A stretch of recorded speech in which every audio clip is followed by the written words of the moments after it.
Chegamos na porta da igreja, aquele povo orando numa altura, porque apesar de ser presbiteriana, tava tendo um avivamento na época, sabe? E o povo orando muito alto, eu fiquei com medo. Eu pensei, vai que esse povo põe a mão na nossa cabeça, sei lá, o que pode acontecer. E fomos embora para casa.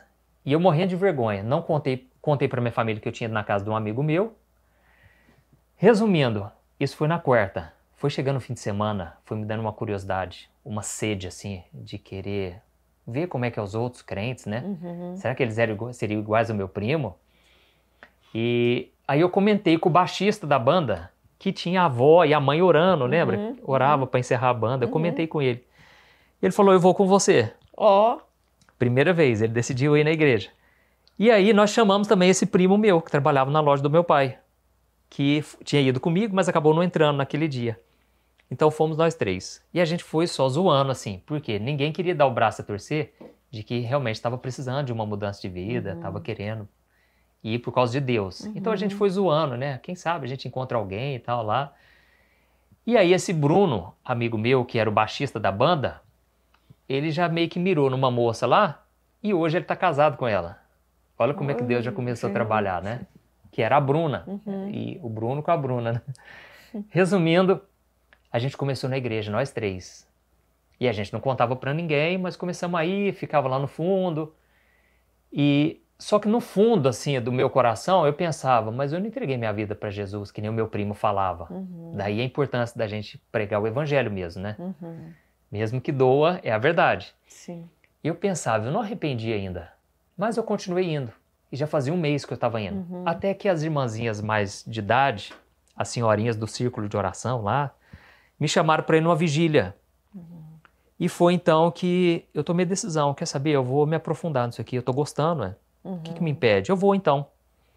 E inclusive eu estava bem chateado com os jovens, porque os jovens estavam tudo assim, querendo ir pro mundo. Eu chegando do mundo e eles querendo ir pro mundo, querendo saber como é que é lá. E eu falava, gente, o mundo não é que nem vocês pensam, não.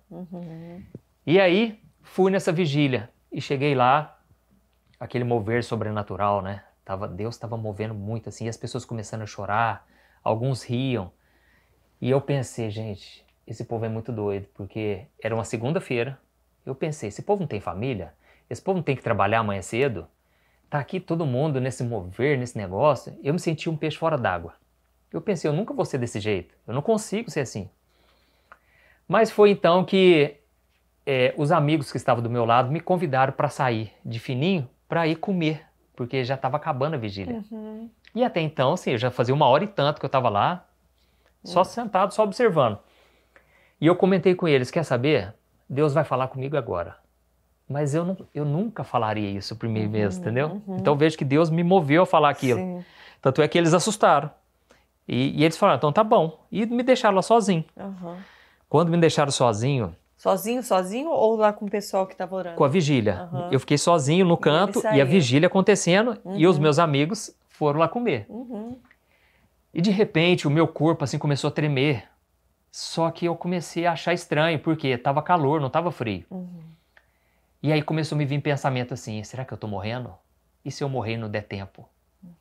E eu fiquei nessa angústia. E começou um sentimento dentro de mim assim, se ajoelhe junto com os outros, porque já tinha várias pessoas ajoelhadas. E eu pensei, eu não vou ajoelhar, porque se eu ajoelhar, eles vão achar que eu quero me converter. E eu não decidi ainda se eu quero me converter ou não, entendeu? Nossa, tudo isso na sua mente ao mesmo tempo.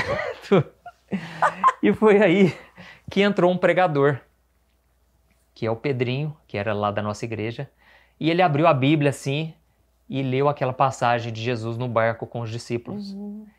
E Jesus dormiu e veio a tempestade. E na hora os discípulos desesperaram, porque a água começou a entrar no barco, e eles começaram a chamar Jesus. Jesus, o senhor não se importa que a gente esteja morrendo? Na hora ele falou, olha, tem um jovem aqui. Ele entregou uma palavra assim, a certeira. Tem um jovem aqui hoje, que você está com muitos conflitos na sua mente, já faz um bom tempo, a respeito do seu futuro, da sua própria salvação, da sua vida. E ele falou, Jesus vai acalmar a tua tempestade hoje, mas você tem que abrir o seu coração, você tem que fazer o que eles fizeram. Clame ao Mestre. Foi então que naquela hora, aquela palavra acertou tão em cheio que eu pensei, gente, alguém contou minha vida para esse rapaz aqui, não faz sentido isso aqui. Como é que ele sabe tanta coisa sobre mim? E naquela hora passou um filme na minha cabeça. começou a passar tipo um filme mesmo de tudo de errado que eu fui fazendo na minha vida, cada besteira que eu fui fazendo, cada coisa errada. E eu fui me sentindo envergonhado com aquilo, eu falei, nossa, olha como que eu era vazio. E foi me vindo esse sentimento, até que chegou um momento em que Deus me mostrou a primeira vez que eu fumei maconha. Eu estava numa rua assim deserta com os amigos, e eles foram me forçando, ó, vai dando mais um trago, vai mais um, e eles rachando o bico de rir assim. E até que eu fiquei muito tonto. E aí eu falei, Deus, em pensamento, isso aqui eu não abro mão não, isso aqui eu não me arrependo não, porque foi a melhor fase da minha vida. E eu gostava, não, e é natural. Só sei que naquela hora, apesar de eu ter relutado, eu estava sentindo uma paz muito grande. E foi então que essa paz cessou. E eu fiquei me sentindo sozinho naquele canto. Até então eu estava envolvido com uma glória de Deus, eu não sabia. Mas eu estava sentindo uma paz. Na hora que eu falei assim, não, esse aqui eu não me arrependo não. Daí meio que se fechou. Aí eu me senti um vazio assim, um frio assim na alma. E foi então que eu me lembrei de um versículo que o meu primo sempre falava, que o nosso pecado faz separação entre nós e Deus. E por isso Deus não nos ouvirá. E aí eu pensei, então quer dizer que eu tenho que me arrepender mesmo. E foi então que eu falei, Deus, então, eu lembro direitinho que eu falei, por amor a Ti, eu abro mão de todo o meu passado. Eu me arrependo de todos os meus pecados. E foi nessa hora que aí o Espírito Santo, ele entrou dentro de mim assim, ó. Eu tenho certeza, foi nessa hora, porque eu senti uma paz que eu nunca tinha sentido. Foi a hora que Jesus entrou na minha vida mesmo. E eu comecei a orar disparado, assim. Parecia que eu já era pastor há muitos anos. Só sei que eu chorava tanto. E eu saí, corri e abracei todo mundo. E eu falei, gente, Deus falou comigo agora. E eu só sei que aquilo foi transformador. Só que olha como é que o inimigo é astuto. Por quê? Na hora que eu saí da vigília, eu já estava assim, transbordando do amor de Deus. Eu nunca tinha experimentado aquilo antes. Quando a gente estava para entrar no carro, o último carro era o que eu estava de carona com a moça da igreja. Quando eu olho no meio do mato, eu vi um velho, um senhor, assim, com um chapéu muito grande, e ele estava ajoelhado olhando para mim. Lá no meio do mato, assim. Eu não tomei susto, foi curioso, sabe? Eu não fiquei com medo. Você achou que era um espírito? Você entendeu? Não, na hora eu vi que era tipo um bruxo, entendeu? E eu sempre queria ver bruxo, entendeu? Inclusive, tinha um amigo meu que a gente sempre combinava, ó, vamos pra uma roça, pra um lugar, vamos passar a madrugada inteira acordado. Pra ver. Pra tentar ver alguma coisa. As ideias, né? Só sei que ali eu vi. Então aquilo ao mesmo tempo me encantou. Porque eu pensei, nossa, eu sempre quis ver isso. E foi então que todo mundo foi entrando pra ir embora. E a moça que tava me dando carona, ela falou, o que você tá olhando lá, Juninho? Vambora.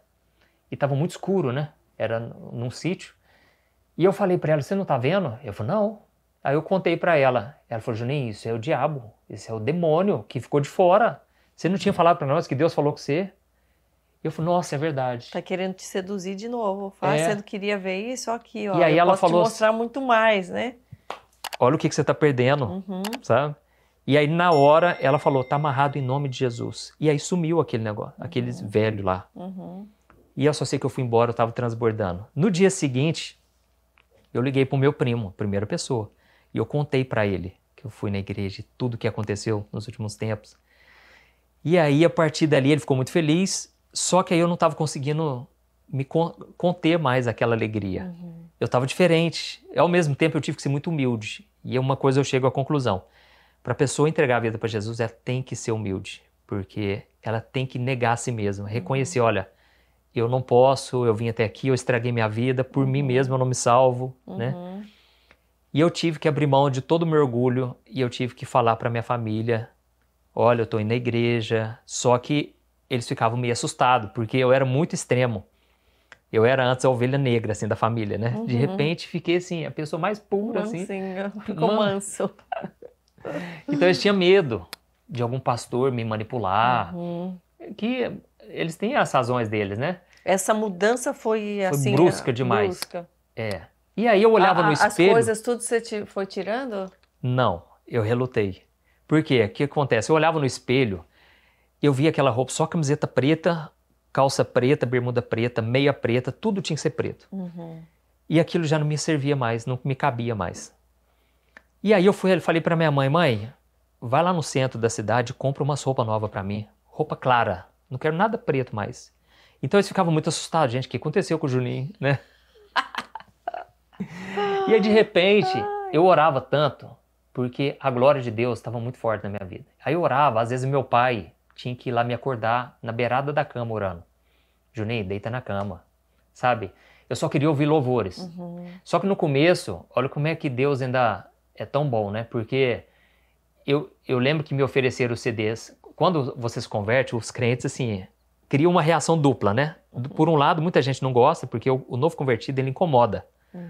Ele quer orar o tempo todo. Tudo ele quer de Deus, é tudo muito radical. Para quem não quer compromisso com Deus, é muito chato ficar ouvindo pessoas assim. E causa um ciúme também. Porque a pessoa fala, tá com a unção, tá muito grande aí. Tem isso também. Ai, que bom tá no primeiro amor, mas lá dentro tá assim, nossa, eu não sinto isso faz tempo. Exatamente. Tem isso? Ou nunca sentiu. Nunca senti, Inclusive, teve um dia que uma moça falou pra mim, falou, olha, rapazinho, eu vejo que você tá no fogo aí, mas assim, isso vai passar, viu? Eu só quero te avisar pra você não frustrar. Então. Esse fogo aí tem data de validade. Aquilo me assustou muito, assim, me frustrou muito. É um balde de água fria que a pessoa quer dar, né? Pra que comentar isso, entendeu? Só que eu pensava, não, eu não vou deixar passar, não. E eu orava. E todo culto eu era o primeiro a chegar, o último a ir embora. E assim, era muito assustador para mim lá dentro de casa, porque eu só falava disso. E até assim, quando eu ia me justificar, debater, eu só falava, não, mas a Bíblia diz isso. E eu queria aprender os versículos tudo. E aí eles falavam assim, Juninho, mas você não tem opinião própria mais? Agora tudo é versículo, é Bíblia? Eu falei, não, porque a Bíblia diz, né? Aí eu usava mais Bíblia. Na escola, então, a diretora da escola teve que falar com os meus pais. Olha, aconselha ele, porque ele tá levando 2 Bíblias na escola, tá querendo pregar para todo mundo. E realmente, entendeu? Eu tava chato. Assim, no bom sentido, né? E o que acontece? Eu não tava conseguindo me conter mais e eu queria transformação, mudança de vida. Só que, ao mesmo tempo, nessa época, né, aí me ofereceram os CDs evangélicos, né? Diante do Trono, Nívia Soares e tudo mais. Só que eu não gostava daquele estilo, porque eu era roqueiro. Sim.